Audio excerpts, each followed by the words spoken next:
இன்றே டவுன்லோட் செய்து உங்கள் ஃபேவரட் ஷோக்களை என்ஜாய் பண்ணுங்க.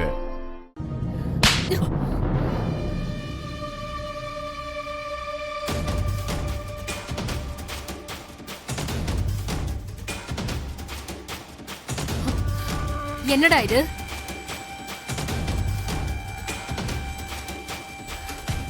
எவ்வளவு நாளா இது நடக்குது?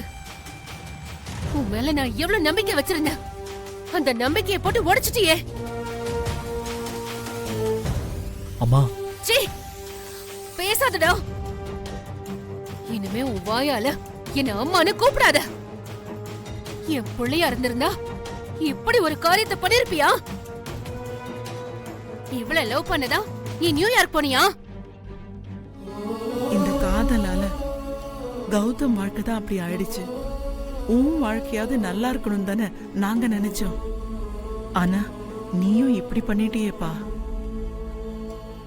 உன் மனசுல சாராதான் இருக்கான்னு எங்க கிட்ட முன்னாடியே சொல்லிருக்கலாம்ல. பெரியமா, நீங்க எல்லாம் என் மேல எவ்வளவு பாசம் வச்சிருக்கீங்களோ அதை விட அதிகமா நானும் இந்த குடும்பத்து மேல பாசம் வச்சிருக்கேன். ஆல்ரெடி கௌதம் அண்ணன் லவ் பண்ணதுனாலதான் இந்த குடும்பம் பல பிரச்சனைகளை, அவமானங்களை சந்திச்சு அதுல இருந்து இப்பதான் மீண்டு வந்துகிட்டு இருக்கு. அப்படி இருக்கும்போது என்னால எப்படி சொல்ல முடியும்? அதுவும் இல்லாம அம்மா கிட்ட சொல்ற தைரியம் எனக்கு இல்ல.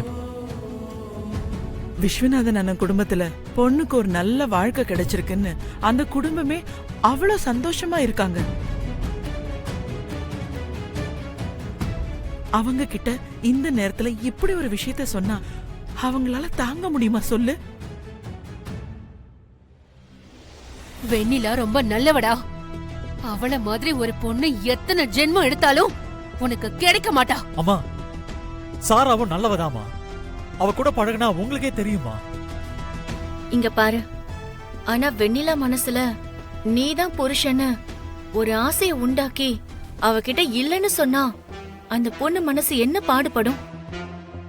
அதுவும் இல்லாம நிச்சயம் வரைக்கும் வந்து இந்த கல்யாணம் நின்னு போச்சுன்னா அந்த பொண்ணு அப்புறம் வேற யாரு கட்டிப்பா? கொஞ்சம் நீ அதை யோசிச்சு பாரு. இங்க பாரு வருண், நீ ஆசைப்படுற பொண்ண கட்டி வைக்க முடியாது.